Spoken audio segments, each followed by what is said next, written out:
The phone rang at exactly 3:03 a.m., shattering the fragile silence of my Paris apartment. I jolted awake, heart hammering, fumbling in the darkness. On the screen, Chloe's name flashed like a warning. My sister never called, especially not at this hour. I answered on the third ring, my voice thick with sleep. Chloe? A raw, broken sob exploded through the line, snapping me fully awake. Sophie, it's Dad, she gasped between tears. He had a heart attack. They don't think he's going to make it. My mind blanked. For a moment, I simply sat there, frozen, unable to comprehend the words spilling from her. What? When? Where is he? I choked out, flinging off the covers. Hartford Medical. Mom's there with him. Nathan too, but he was asking for you before they took him into surgery. Chloe's voice cracked completely, dissolving into wretched crying. You need to come home. Please, Sophie, come home. I was already moving, the cold wooden floor stinging my bare feet as I stumbled toward the closet. I'm coming, I promised, grabbing the first clothes I could find and throwing them into a half-empty suitcase. The zipper stuck, my hands trembling, so badly I had to yank it free with a curse. 10 minutes later, I was racing down the narrow streets toward Charles de Gaulle Airport, the early morning fog blurring the world into indistinct shapes. Flights to the U.S. were limited at this hour, but I didn't care. I would pay anything, do anything to get back. By some miracle, I secured the last seat on a flight to New York, a business-class ticket that devoured the remains of my savings without a second thought. As I handed over my passport and boarding pass, my phone buzzed in my pocket. A text from Mrs. Langston, our old neighbor in Vermont. Just 2 words. Be careful. I frowned, heart twisting tighter, but there was no time to dwell on it. Not now. The hours that followed blurred into a nightmare of stale airport air, overpriced coffee, and the constant throb of dread in my chest. Every time the gate agents called a boarding announcement, I half expected them to summon me over the loudspeaker and deliver the final blow. Somewhere over the Atlantic, staring at the tiny screen on the seat in front of me, I allowed myself a single thought. What if I was too late? Images flooded my mind. The last Christmas I'd spent in Asbury, Dad laughing as he carved the turkey, his warm hand squeezing my shoulder, telling me how proud he was that I'd chased my dreams in Paris. Even now, the sound of his voice could break me. I clutched the small locket around my neck, a gift from him on my 21st birthday, feeling its cool weight against my skin. I'm coming. Dad, I whispered under my breath. Just hold on. When we finally touched down at JFK, the cold March air sliced through my thin coat as I raced for my connection. Vermont felt a world away, and yet somehow, as the plane lifted into the pale winter sky, dread pooled deeper in my stomach. The closer I got to home, the heavier the feeling grew. Something was wrong, terribly wrong, but it was too late to turn back. By the time we descended over the snowy fields of Vermont, my heart was a raw, ragged thing barely holding together. Nathan would be waiting at the airport, Chloe had said. He would drive me straight to the hospital. I clung to that plan like a lifeline, forcing myself to believe in it, because the alternative, the idea that something even worse was waiting for me, was simply too much to bear. As the wheels touched the runway, I exhaled shakily, gripping the armrest until my knuckles whitened. Just get to Dad, I muttered under my breath. Just get to Dad. I had no idea that by the end of that day, the man I thought I knew, the family I had trusted, and everything I believed about love and loyalty would be shattered beyond repair. Nathan was already waiting at the gate, standing stiffly near the baggage carousel with his hands shoved deep into the pockets of his coat. He looked just as I remembered, tall, athletic, with that effortless New England preppiness my mother had always praised. But there was something different, too. His face was tight, pale, and when he spotted me, the smile he forced onto his lips didn't reach his eyes. Sophie, he said, pulling me into a hug that was all hard arms and no warmth. I stiffened instinctively, catching the sharp scent of his aftershave and something else underneath. Nerves. I'm so glad you made it. How's Dad? I demanded, pulling back to study his face. His gaze flickered, just for a fraction of a second, but I caught it. It's touch and go, Nathan said, grabbing my suitcase and steering me toward the exit almost too quickly. They're doing everything they can. Mom's with him. Chloe too. Everyone's just been devastated. His voice cracked slightly, but it sounded wrong, rehearsed. I want to go straight to the hospital, I said, quickening my pace. Nathan hesitated. Actually, Mom was hoping you could stop by the house first. Freshen up. Change. You've had a long flight. The whole family's gathering there. It'll mean a lot to everyone to see you. I stopped in my tracks, blinking at him. Nathan, is he stable? I mean, why wouldn't we go straight to see him if it's that serious? He shifted, avoiding my eyes, before pasting that brittle smile back on. Of course we'll go. Just, you know how Mom gets. She wants you to look your best. For Dad. The explanation made my stomach twist uncomfortably. It didn't make sense. None of it made sense, but arguing in the middle of the terminal wouldn't change anything. Reluctantly, I followed him to the parking lot, the Vermont air sharp and biting against my skin. Nathan's SUV gleamed under the weak winter sun, newer than the last one I remembered. As he loaded my suitcase into the back, I glanced around, feeling strangely disconnected from everything. It had been 5 years since I last set foot in Asbury, and already the place felt off. The drive home took longer than it should have. Nathan took the scenic route, winding through back roads lined with skeletal trees and frozen fields. I stared out the window, catching glimpses of change, new developments, glossy storefronts, subdivisions that hadn't existed before. Notably, many of them bore a familiar logo, Aldridge Property Group. You guys have been busy, I remarked, trying to keep my tone neutral. Nathan chuckled dryly. Dad's vision, expanding the family legacy. You know how he is. Must have taken a lot of investment, I said casually, watching his knuckles whiten against the steering wheel. Yeah, well, we had some supportive backers. People who believe in us. His voice was clipped defensive. I said nothing, but the unease that had been coiling in my gut since Paris tightened further. Something was wrong. Not just wrong, rotten. When we finally pulled into the long gravel driveway of the Aldridge family estate, my heart sank further.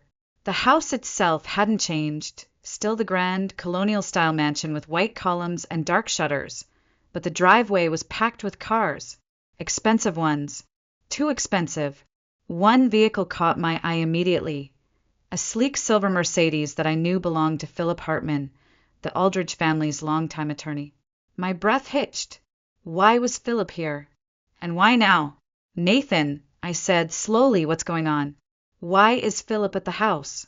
Just family stuff, he muttered, slamming the car door harder than necessary. Let's go inside first. Then we'll head to the hospital. No, I said, my voice sharper than I intended. I want to see Dad. Now. Nathan froze for a beat, then forced another strained smile. Of course. We'll just check in with Mom first. She's been waiting for you. Against every instinct screaming at me to turn around, to run, I followed him up the steps. The heavy front door swung open before he even reached for the knob, and there was my mother, Meredith Aldridge, looking as polished as ever in a cashmere sweater and pearls, her makeup impeccable, her smile brittle around the edges. Sophie, darling, she said, reaching for me with outstretched arms. You're finally home. Home. The word tasted like ash in my mouth. I didn't return my mother's embrace. I stood stiff, cold, my arms at my sides. Her perfume, something floral and heavy, clung to the air between us, suffocating. She withdrew after a beat, her smile faltering just a fraction before snapping back into place.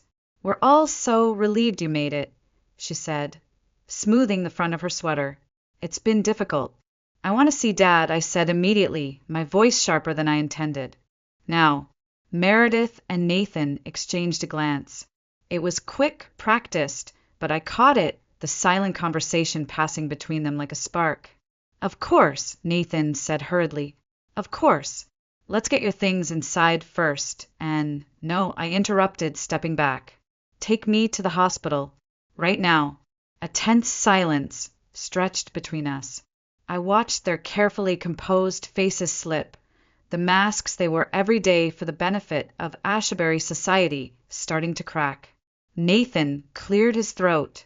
"The car's still running," he said, shooting Mom a look that I wasn't supposed to notice. "We'll head over." He grabbed the keys again, and we returned to the SUV without another word. As we pulled out of the driveway, I caught one last glimpse of the scene inside the house. A cluster of relatives, huddled around laptops and stacks of papers, their faces lit by the cold glow of spreadsheets and contracts. Not a prayer circle, not a vigil. Business. My hands clenched into fists in my lap. The drive to Hartford General was suffocating. Nathan gripped the steering wheel like it might fly away if he let go. I stared straight ahead, the silence between us thick and unnatural. When we finally pulled into the hospital parking lot, Nathan moved with the air of someone who knew exactly where he was going. Too exactly. He led me through the main doors, past the check-in desk, straight toward the elevators without so much as glancing at the signage. I followed, dread curdling in my stomach. On the cardiac care floor, Nathan approached the nurse's station with a confidence that rang false. "Hi," he said. "We're here for Richard Aldridge. Room 417. The charge nurse, a woman in her 50s with salt and pepper hair and kind eyes, frowned slightly, typing into her computer. She shook her head. "I'm sorry," she said. "We don't have a patient by that name." Nathan stiffened. There must be a mistake. He was admitted yesterday. Heart attack. The nurse's frown deepened. "I've been here since yesterday morning. We haven't admitted anyone named Aldridge.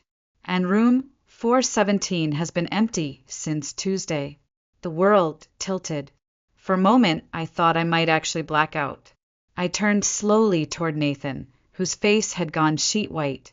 "What is this?" I whispered, my voice shaking with fury. "Nathan, tell me right now." He opened his mouth, closed it, swallowed hard. Maybe they moved him to another hospital. "Liar," I said, so loudly the heads in the waiting area turned. "You're lying to me." I stepped back, putting space between us. The walls of the hospital seemed to close in around me, the fluorescent lights buzzing louder, the floor swaying under my feet. "Let's just go back to the house," Nathan said quickly, his voice low and urgent. "We'll explain everything there." I didn't move. I stared at him. This man I had once looked up to, who used to teach me how to ride a bike and fix a flat tire, now reduced to a stammering stranger. "You faked it," I said numbly. "You faked Dad's heart attack to bring me back." Nathan reached for me, but I jerked away. "Don't touch me," I hissed. "I swear, if you try to lie to me again, I'll scream this entire hospital down." For a second, I thought he might drag me out by force. Then his shoulders sagged, defeat leaking out of him like air from a punctured balloon. "Dad's fine," he muttered. "He's at home. It was just a scare, a minor one." I laughed, a harsh, broken sound that echoed down the sterile hallway. "You lied," I said again, because I couldn't seem to stop myself. "You made me think he was dying." "I'm sorry," Nathan said, but the words were hollow, meaningless. "We needed you home, sophomore. It's important. Family is important. Family." I pushed past him, my chest heaving, my vision blurring. I didn't know what was waiting for me back at that house, but whatever it wasn't love. It wasn't family. It was something far, far worse. The ride back to the house was a slow, suffocating crawl. Nathan didn't speak, and neither did I. The tension in the car was so thick it felt like a physical thing, pressing against my ribs, making it hard to breathe. I stared out the window, fists clenched, watching the winter landscape blur past. I couldn't stop replaying the conversation at the hospital, the lies, the betrayal, the dawning horror that the family I had clung to across continents and oceans had lured me back under false pretenses. When we pulled into the driveway again, I didn't wait for Nathan to park properly. I unbuckled, shoved the door open, and strode up the porch steps, my boots striking the wood hard enough to echo. The front door swung open before I could touch the handle. Meredith stood there, perfectly composed as ever. Behind her, the house buzzed with energy, but not the frantic, morning kind. No, this was something else entirely. The low murmur of voices, the clatter of coffee cups, the shuffle of papers being moved hastily. Business, deals, strategies. My stomach twisted tighter. Sophie, my mother said, her voice syrupy sweet, let's sit down. You must be exhausted after such a long journey. I want the truth, I snapped. Right now. The dining room looked like a war room. Philip Hartman was seated at the head of the table. A spread of documents and contracts fanned out before him, like a general preparing for battle. Chloe sat nearby, no longer tear-streaked, calmly sipping a latte from a porcelain cup. A few other relatives, cousins, uncles, names I hadn't heard in years, hovered along the edges, avoiding my gaze. And then there was Dad. Richard Aldridge stood by the window, perfectly healthy, swirling a glass of brandy in one hand, gazing out at the snow-dusted lawn as if he hadn't just been pronounced at death's door the night before. He turned when he heard my footsteps. His face split into a practiced smile. "Sweetheart," he said warmly, stepping toward me. "You're home." I flinched back before he could touch me. The smile faltered. "Don't," I said, my voice shaking with fury. "Don't you dare." A heavy silence fell over the room. "Sophie, please," my mother began, smoothing the front of her sweater as she always did when uncomfortable. "We can explain everything." "Explain?" I barked a bitter laugh. "Explain how you lied about Dad dying to drag me back across the world? Explain how you used my love for him as bait?" Philip cleared his throat delicately. "Perhaps we should all sit." "I'm not sitting," I snapped. "Not until someone tells me why you faked a medical emergency." The room shifted. Eyes darted away. Feet shuffled. Finally, it was Dad who spoke, voice calm, reasonable, like he was explaining something to a child. "There's a situation, Sophie," he said, "with the company. Some financial difficulties. We need to make some strategic decisions to preserve the Aldridge legacy." I stared at him, incredulous. "And that required lying to me, making me think you were on your deathbed." We couldn't discuss it over the phone. Meredith interjected quickly. "It's too important." The pieces snapped together then, the urgent calls, the gathering of family, the lawyer already waiting, and my birthday looming just 3 weeks away. "You didn't bring me home because you missed me," I said slowly. "You brought me home because of the inheritance." No one answered. They didn't have to. "You want my trust fund," I said, feeling the final betrayal slot into place like a dagger between my ribs. "Grandpa Frederick's money. The trust that matures when I turn 30. Dad spread his hands, as if that made it reasonable. "It's not about the money, Sophie. It's about the future. The company is the family's future. Your future." "My future," I repeated flatly. "You mean your lifeboat." Chloe set down her coffee cup with a soft clink. "We're family, Sophie," she said, her voice syrupy sweet. "We stick together." Family. That word again. Twisted and warped beyond recognition. I looked around at the faces that had once been my world.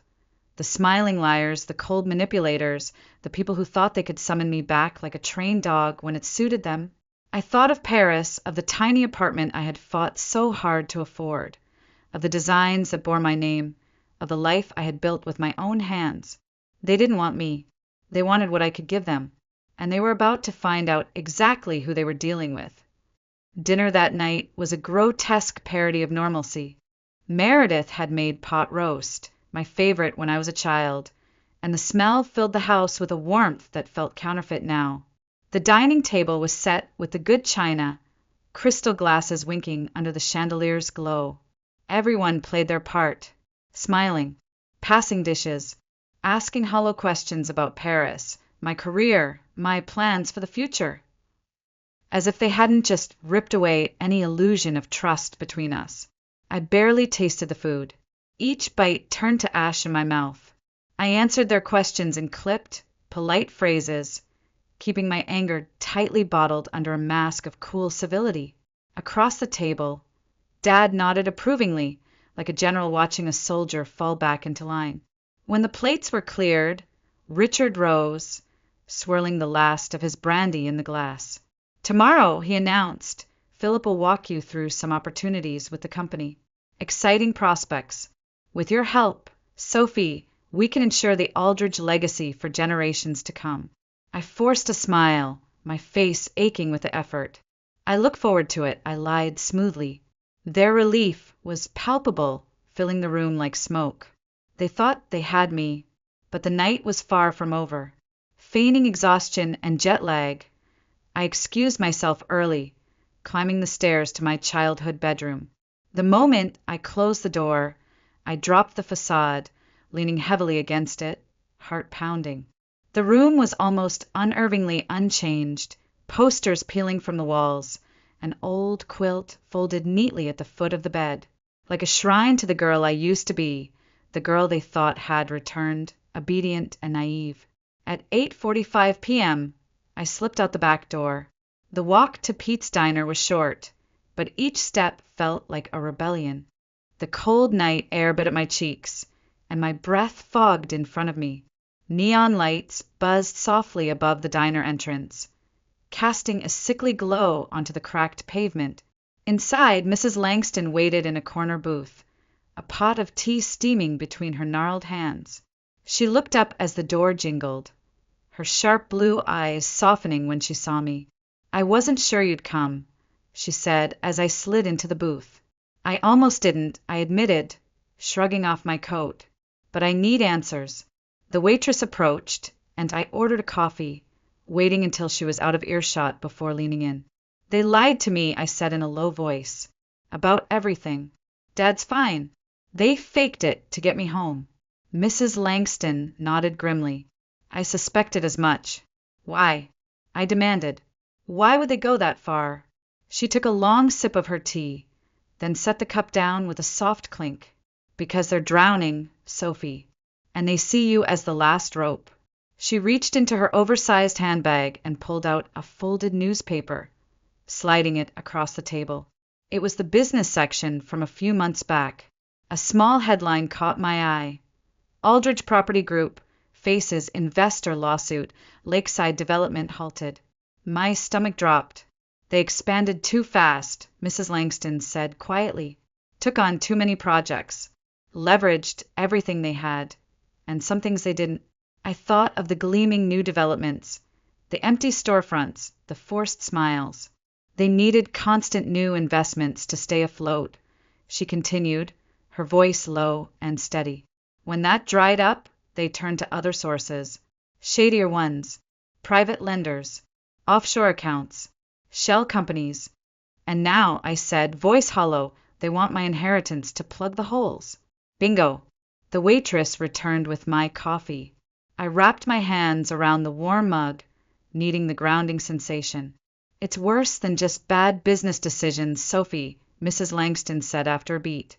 "If even half the rumors are true, they're facing more than bankruptcy. We're talking fraud, wire fraud, securities violations, maybe even money laundering." I stared down into my coffee, the black liquid trembling slightly in my hands. Everything was unraveling faster than I could process. "Why are you telling me this?" I asked finally, my voice barely above a whisper. Mrs. Langston's eyes softened. "Because your grandfather was my friend. Frederick trusted you to be the one who broke the cycle. He knew this day might come." I swallowed hard, the lump in my throat threatening to choke me. "So," she said, her voice steady, "the question is, are you going to let them sink you too?"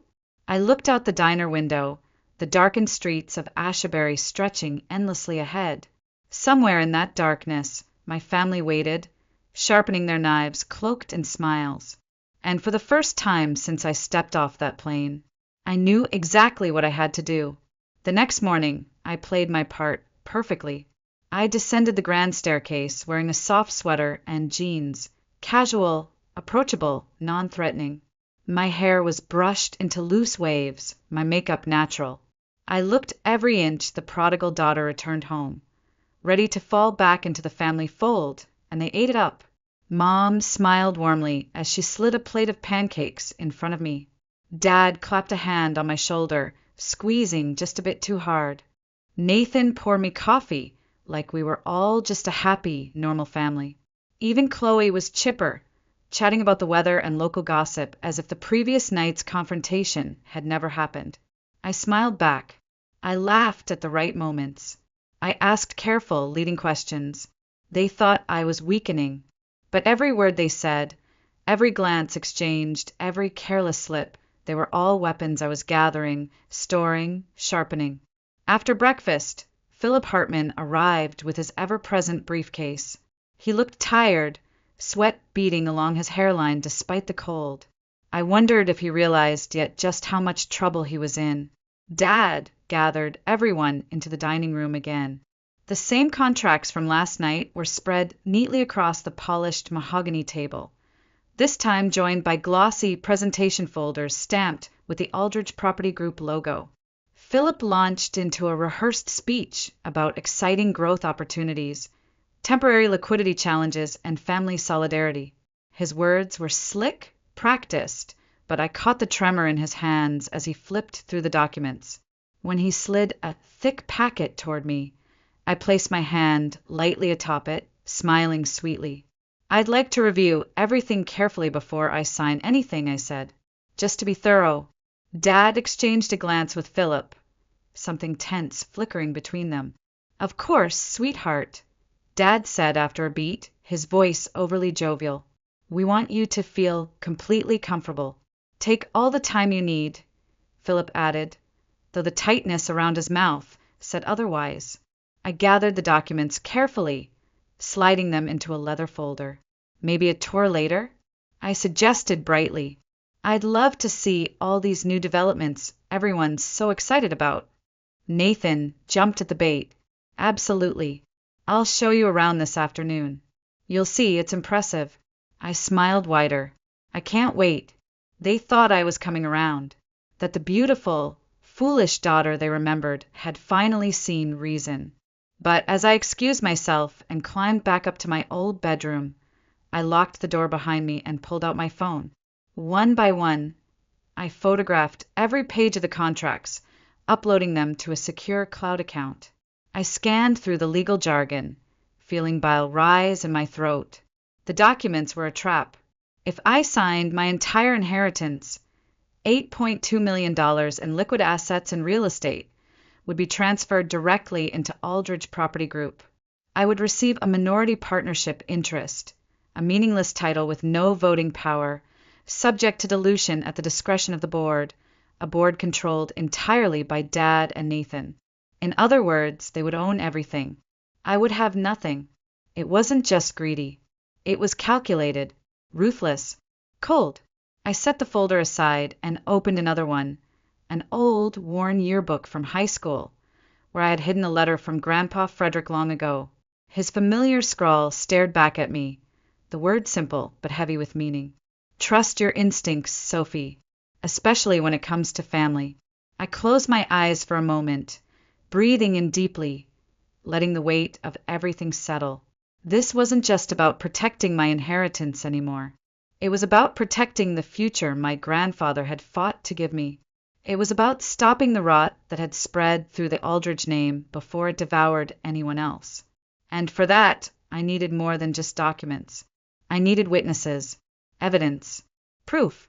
When Nathan knocked on my door an hour later, cheerfully announcing that it was time for our tour, I pasted a bright, eager smile onto my face and walked straight into enemy territory. Nathan was in high spirits as we pulled out of the driveway, chattering away like a proud tour guide. I let him ramble, nodding politely, my eyes fixed on the snowy landscape blurring past. He thought this was a formality, a victory lap before I signed away my future.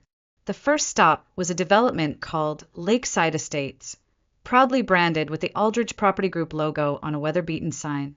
According to Nathan, it was supposed to be a premier luxury housing community. The reality was less inspiring.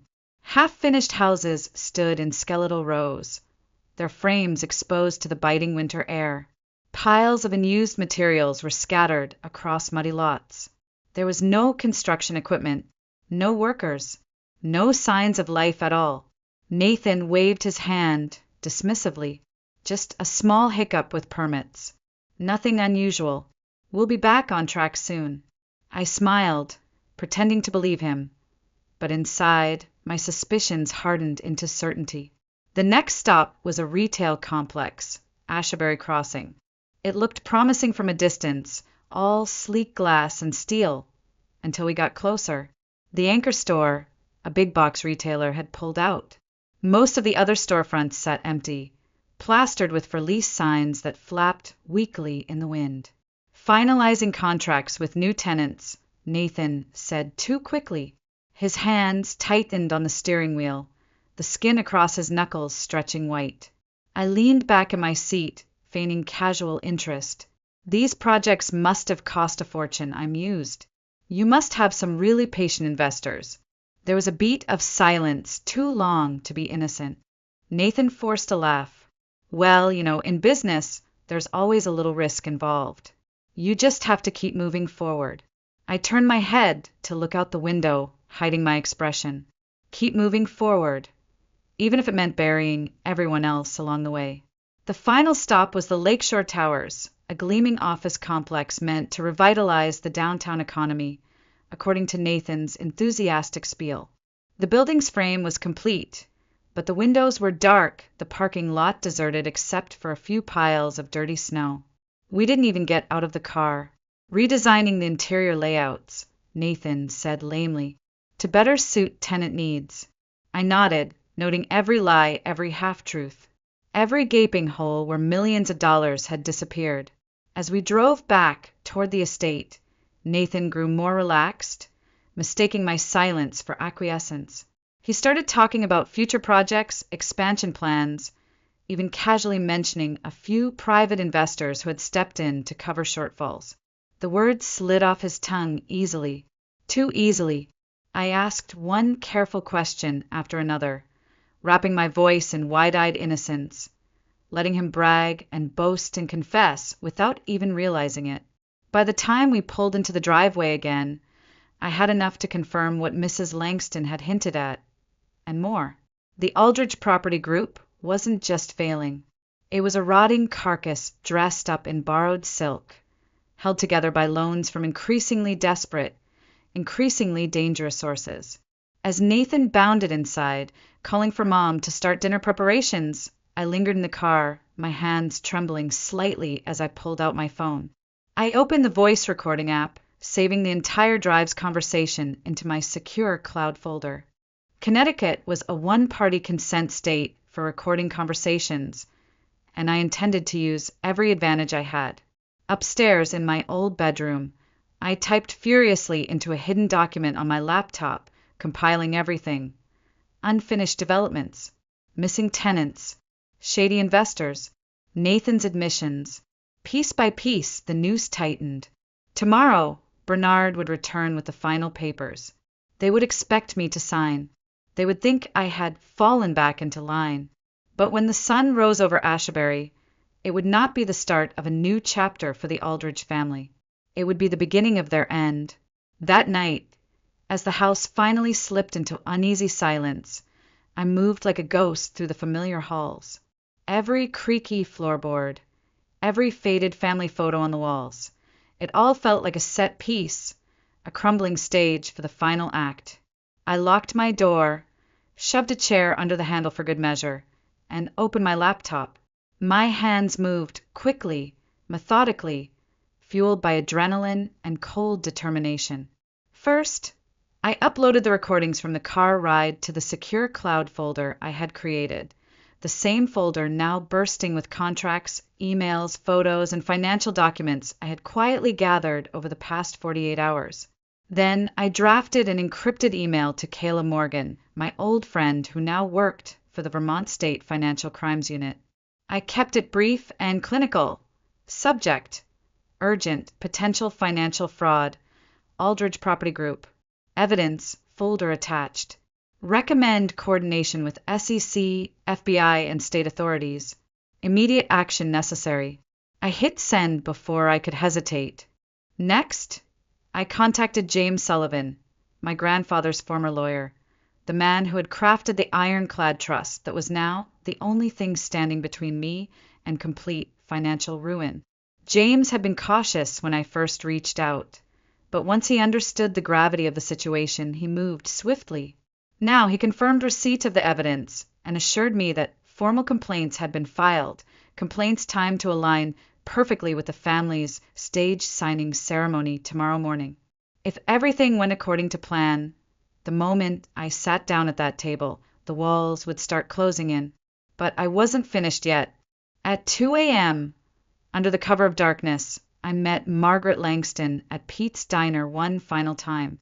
She looked tired, her sharp eyes clouded with worry, but when I laid out the plan, her face hardened with resolve. "My nephew's ready," she said. "He's a private investigator. Been following your family's financial trail for months. Offshore accounts, fake companies, you name it. Is it enough?" I asked, the weight of the night pressing down on me. "It's more than enough," Margaret said grimly. The only thing missing was someone brave enough to strike the match. I squeezed her hand across the table. "Thank you," I whispered. "You're doing the right thing, Sophie," she said, "no matter how much it hurts." It did hurt, more than I cared to admit. But I had long since realized that clinging to a rotting ship only ensured you drowned with it. As I slipped back into the house just before dawn, the first threads of pale sunlight creeping across the floorboards, I felt a strange, hollow calm settle over me. Today would be the end, not just of Aldridge Property Group, but of the illusions that had bound me to this family long after they deserved my loyalty. At 7 a.m., the house was already stirring. I dressed carefully in the same charcoal pencil skirt and cream blouse I had worn to job interviews in Paris, the armor of a woman who knew her worth, who refused to be underestimated again. Downstairs, Meredith arranged pastries on the good china, her movements brisk, almost frantic. Nathan paced near the windows, tapping furiously at his phone. Chloe whispered to Philip in the corner, her face tight with tension. And Dad stood at the head of the table, surveying it all with the cold confidence of a man who believed he had won. He didn't even glance at me as I entered. "Bernard will be here shortly," he said to no one in particular. "Let's keep this professional." Professional, as if they hadn't spent weeks plotting to strip me of everything my grandfather had fought to protect. I folded my hands calmly on the back of a chair and waited. Waited for Bernard to arrive with the contracts. Waited for the knock at the door that would change everything. Waited for the carefully built empire of lies to come crashing down around them. And this time I wouldn't lift a single finger to save it. The clock on the mantel clicked steadily toward 9 a.m. The house felt stretched thin, every breath taut with anticipation. When Bernard Hartman finally arrived, the air shifted. He entered briskly, briefcase in hand, face set in an expression of manufactured calm. But his eyes darted too quickly around the room. He smelled the storm coming, even if he didn't understand its full force yet. "Good morning, everyone," Bernard said, setting his case on the dining table and flipping open the latches with a practiced snap. "Shall we begin?" Dad gestured magnanimously to the chair opposite him.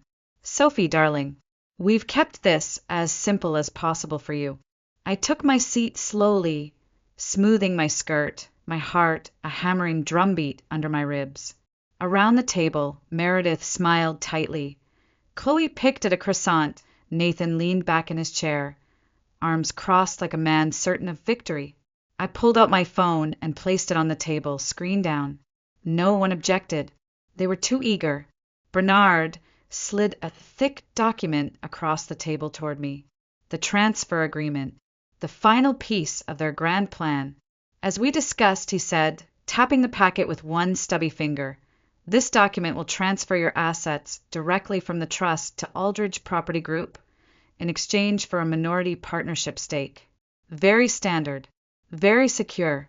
Would you mind walking me through it? I asked sweetly. For the record. Dad frowned slightly.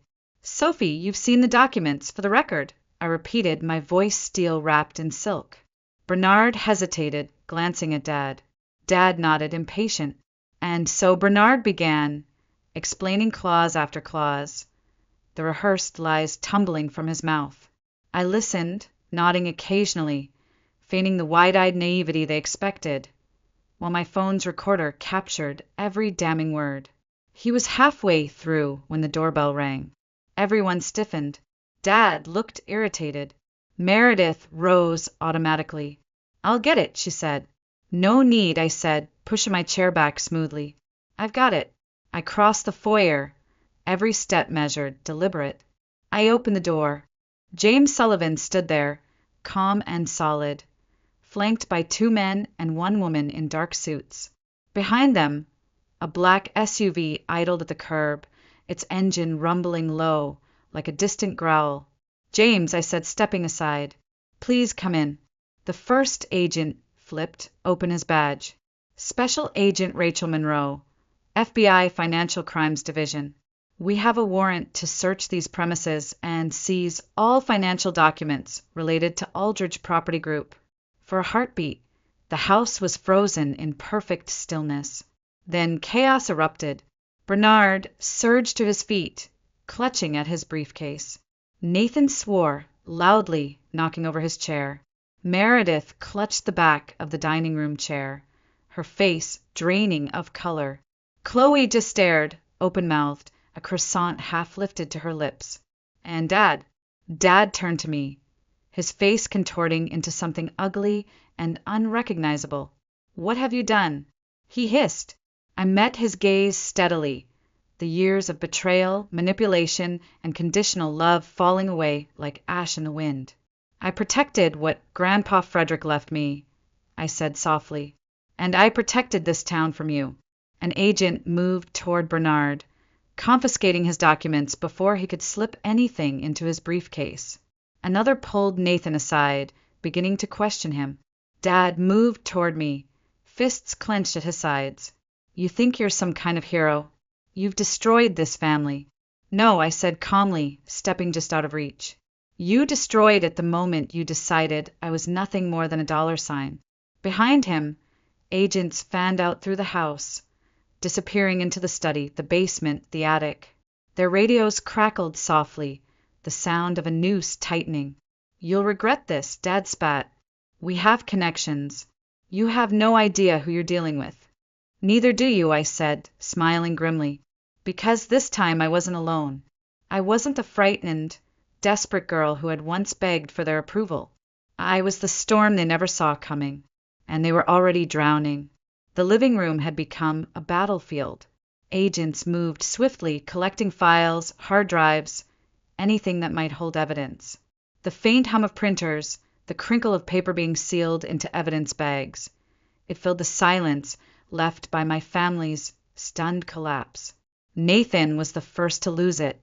You little traitor, he snarled across the room as an FBI agent gently but firmly cuffed his wrists. You think this makes you better than us? You think this makes you righteous? I didn't answer. I didn't have to. His words bounced off me like rain against a steel door. Meredith sat frozen at the dining table, her hands trembling in her lap, her pearl bracelet rattling faintly against the porcelain teacup she still clutched. She looked smaller somehow, deflated. Chloe tried to slip away quietly through the kitchen, but an agent intercepted her, leading her back with a firm hand on her shoulder. She didn't resist. She just sagged, her eyes hollow, her face pale under her carefully applied makeup. But it was Richard Aldridge, my father, who fought the hardest. This is a mistake, he barked at Agent Monroe, his face mottled with rage. You're ruining innocent lives. You're destroying a legitimate business.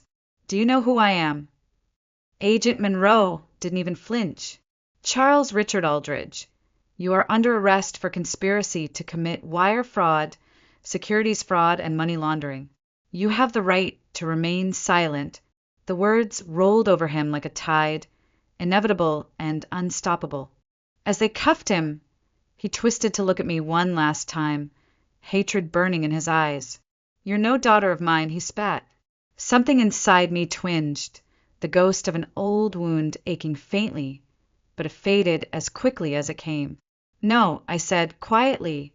"I stopped being your daughter the moment you decided my love was a bargaining chip." The agents led him away, the front door swinging wide to reveal a line of black SUVs waiting to ferry them to holding. Nathan went next, still cursing under his breath. Meredith followed, silent, her heels clicking sharply on the hardwood like a funeral march. Chloe was last, glancing back over her shoulder once, her eyes meeting mine, but there was no plea for forgiveness there, only resignation. And just like that, they were gone. The house felt cavernous in their absence, echoing and hollow. James Sullivan approached, his face grave. "It's over," he said simply. I nodded, but I didn't move. I stood there, rooted to the spot, the enormity of it washing over me. Everything I had known, every bond one had once trusted, shattered. But strangely, there was no grief. Only a hard, clean clarity. I had lost a family today. But in truth, I had lost them a long time ago. Today, I had simply made it official. Margaret appeared in the doorway then, her coat dusted with snow, her eyes sharp and kind all at once. She walked to me without a word and placed a hand on my shoulder. "You did the right thing, Sophie," she said. "Hard things, but right." I closed my eyes, letting her words settle into the aching spaces inside me. Maybe healing wouldn't come overnight. Maybe the scars would never fully fade. But for the first time in a very, very long time, I was free. The weeks that followed blurred into a haze of depositions, meetings with prosecutors, and endless hours combing through financial records. I worked closely with the authorities, providing every scrap of evidence I had gathered, every hidden account, every forged document, every lie they had built their empire on. The media had a field day. Local papers ran headlines like "Aldridge Dynasty Crumbles Amid Fraud Scandal." News vans camped outside the estate, their satellite dishes gleaming under the pale winter sun. Strangers whispered when I walked into stores. Some looked at me with pity, others with admiration, a few even with quiet gratitude. I didn't care about any of it. I wasn't doing this for attention. I was doing it because it was right.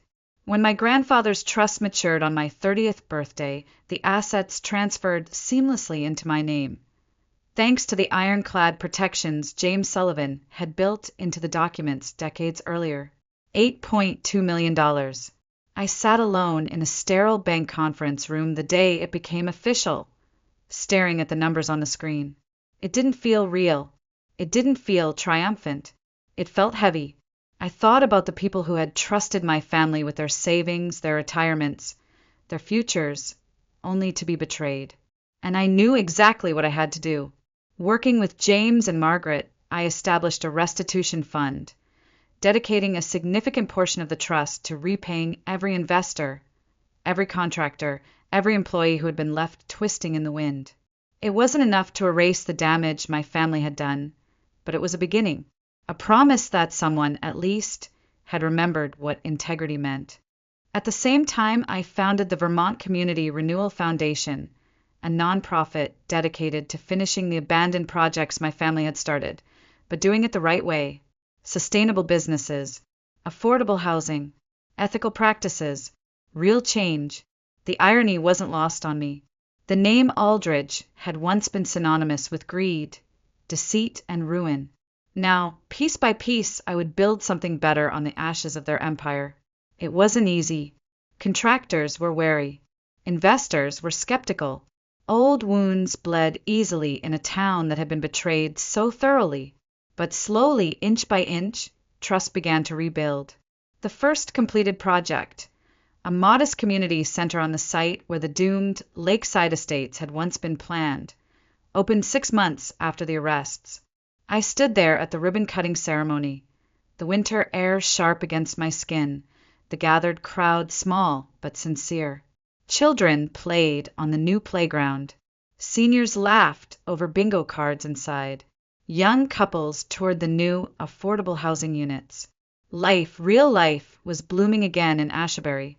Margaret stood beside me, her hands clasped tightly in front of her, a small, proud smile tugging at the corners of her mouth. "You did good, kid," she said, her voice rough. I swallowed the lump in my throat and simply nodded.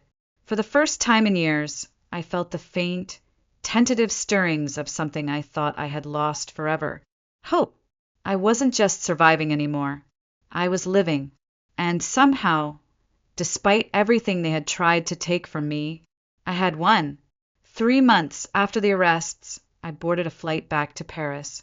I sat by the window, watching the patchwork fields of Vermont recede beneath a shroud of clouds, my hands folded tightly in my lap. A simple carry-on sat in the overhead bin, a far cry from the frantic, overloaded suitcase I'd packed the night Chloe called. This time I wasn't fleeing. I was returning. I wasn't the same woman who had left Paris under a cloud of fear and heartbreak. That Sophie had been wounded, trusting, vulnerable. This Sophie, she was something harder, sharper, stronger. When the plane touched down at Charles de Gaulle, the familiar scent of jet fuel and cold mist wrapped around me like an old friend. I stepped onto the tarmac with steady legs, breathing in the crisp air, feeling a weight lift from my shoulders. Paris hadn't changed, but I had. The first person to greet me was Marion Dubois, my former mentor at the design house. She waited just outside the arrival's gate, chic as ever in a tailored black coat and ankle boots, her silver hair coiled elegantly at the nape of her neck. For a moment I hesitated.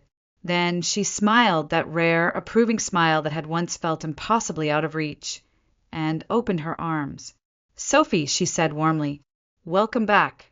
I stepped into her embrace, and for the first time in what felt like forever, it didn't feel like a lie. Over café au lait and flaky croissants at a small café off Rue Saint-Honoré, Marion outlined her proposal. She was launching a new venture, a sustainable fashion line focused on ethical production and fair labor practices, a rebellion against the excesses and cruelties of the industry she had spent her life mastering. And she wanted me as her partner, not an assistant, not a junior designer, a partner. "You have integrity," she said simply, stirring her coffee. "It's rarer than talent these days, and you have both." The words hit harder than she knew. After everything, the betrayal, the lies, the abandonment, to be seen not as a burden or a bank account, but as a woman of value. It almost broke me. Almost. Instead, I smiled, my hand steady around my cup. "I'd be honored," I said. And just like that, a new chapter began. The months that followed were a whirlwind of sketches, fabric swatches, late-night fittings, and whispered strategy sessions in dimly lit ateliers. The line, Étoile Nouvelle, began to take shape under our careful, passionate hands. A celebration of resilience, of beauty with purpose, of starting over. Sometimes, late at night, I still woke with a jolt, the echoes of old fears rattling my chest. But those moments passed more quickly now. Because every morning, when I stepped into the sunlit studio on the left bank, when I watched our team laughing over coffee, when I pinned the final stitches into a dress that would be worn not by mannequins, but by real, living women, I remembered who I had become.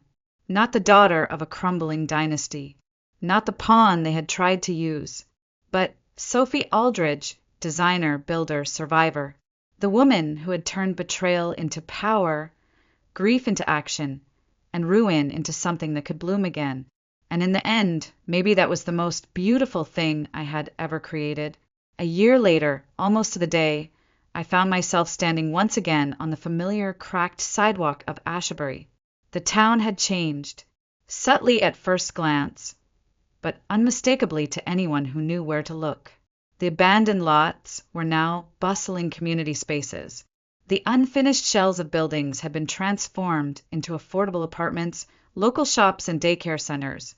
Hope lingered in the air, crisp and tangible. The Vermont Community Renewal Foundation, my foundation, had not only survived, it had flourished. The reason for my return was simple. Today, we were dedicating the Aldridge Memorial Community Garden, ironically on land that had once been earmarked for a luxury condo project my family had never finished. Now, rows of tomatoes, sunflowers, and fresh herbs stretched beneath the spring sun, tended by hands that had once felt abandoned by the very name Aldridge.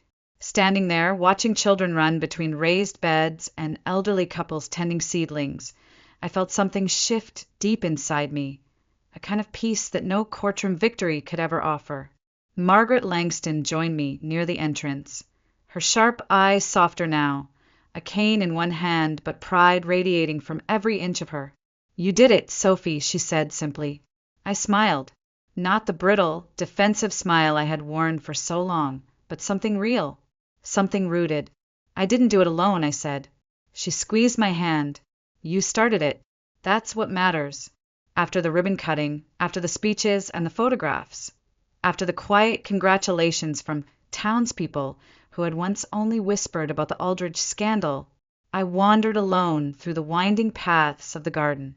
The late afternoon sun bathed everything in gold, the new leaves shimmering in the breeze.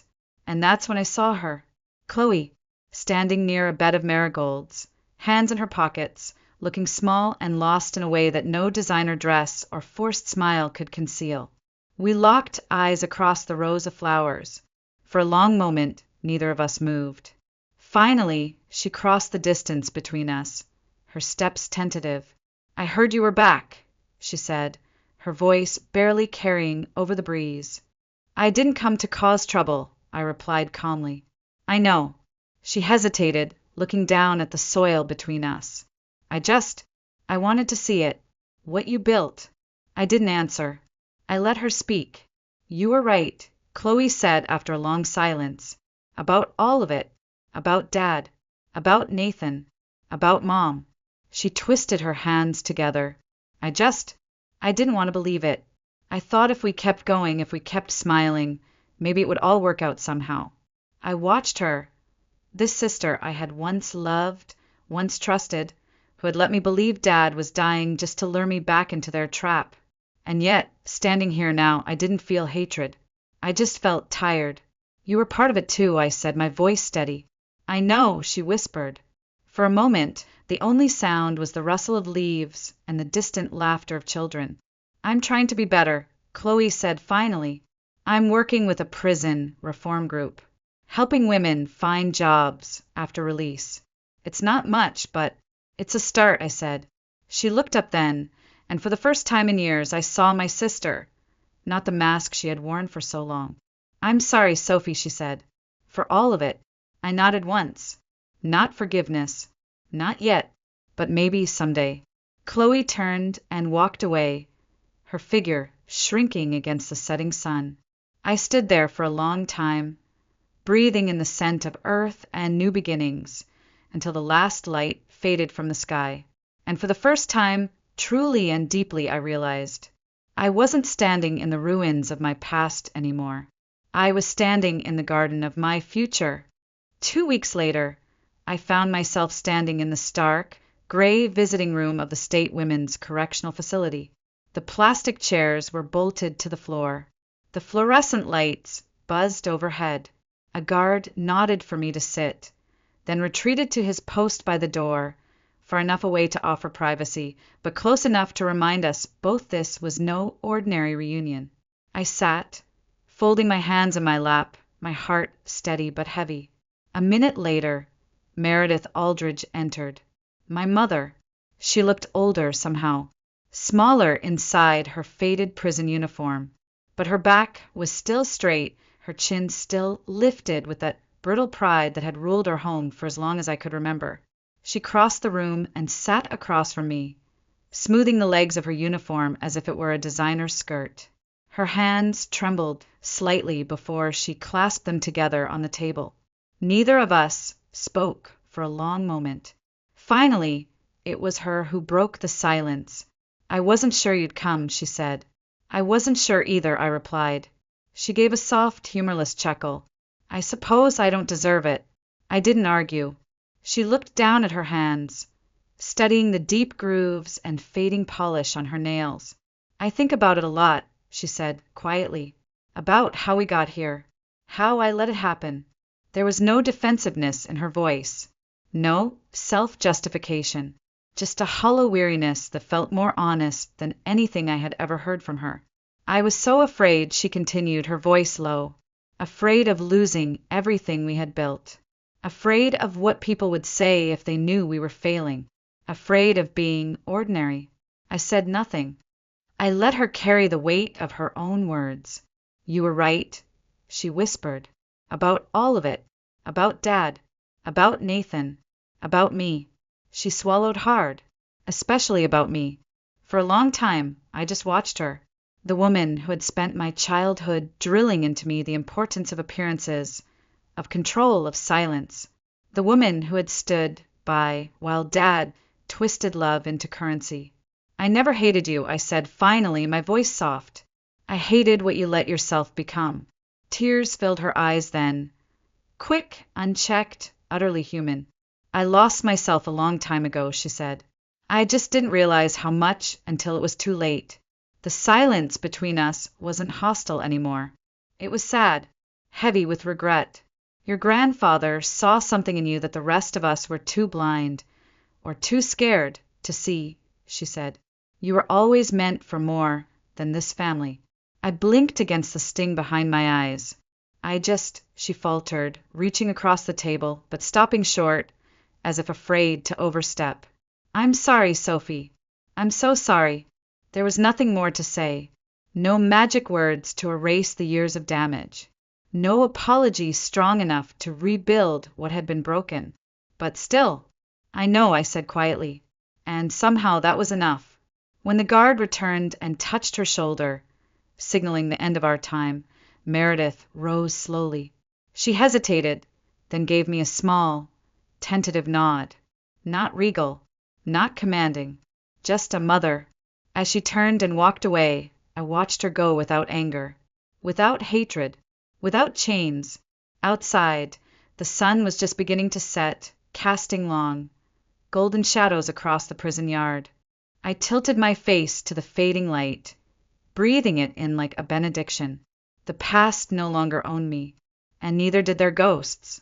1 year later, I stood on the rooftop terrace of my Paris flat, the evening breeze tugging at the hem of my linen dress. The city stretched out before me in a tapestry of soft gold and slate blue, the Seine a silver ribbon winding its way through the ancient heart of it all. Below, the hum of life rose faintly, laughter spilling from cafes, the distant strum of a guitar on a street corner, the low rumble of a metro train disappearing into the earth. And above, the sky burned with the last light of the setting sun. Streaks of orange and pink smeared across a deepening violet canvas. It was beautiful, wild, untamed, a mirror of the life I had carved out for myself. Inside, my phone buzzed with a new message from Kayla Morgan. Now a regular presence in my life, his slow smile and steady presence a balm against all the old scars. Landing at 9. Can't wait to see you. I smiled, slipping the phone back into my pocket. Margaret had sent photos earlier that morning. Pictures of the newest community garden project opening in Asbury. Children with muddy hands and wide grins. Elderly couples planting saplings. The town I had once thought broken beyond repair had found a way to heal. And somehow, so had I, Étoile Nouvelle, our fashion line, had debuted its first collection to quiet acclaim. Nothing flashy, nothing empty, just honest craftsmanship, sustainable beauty, and a stubborn, defiant kind of hope stitched into every seam. And me, I wasn't running anymore. I wasn't fighting to prove anything. I was simply living. The hurt hadn't vanished. Some wounds never fully closed. There were still moments when memories rose up sharp and aching. Dad's betrayal, Mom's coldness, Chloe's tearful call in the middle of the night. Echoes of a life that had almost swallowed me whole. But now, those memories no longer ruled me. They were just part of the story, not the whole of it. I turned my face toward the wind, closing my eyes as the last rays of sunlight kissed my skin. For the first time in as long as I could remember, I didn't feel heavy. I didn't feel trapped. I felt free. Free to choose. Free to hope. Free to build something beautiful from the wreckage. The clock in the distance chimed 9, the deep notes rippling across the rooftops. I laughed softly under my breath, the sound surprising even myself with its ease, its lightness. Somewhere beyond the horizon, a plane touched down, carrying a future I hadn't dared to imagine a year ago. A future that, finally, was mine to claim. I stepped back inside, closing the terrace door behind me, the cool night air brushing against my shoulders one last time. Tomorrow would be another day, another chance, another beginning, and this time it would be written entirely on my terms. The past was a story already told, but the sky beyond, the sky was wide open,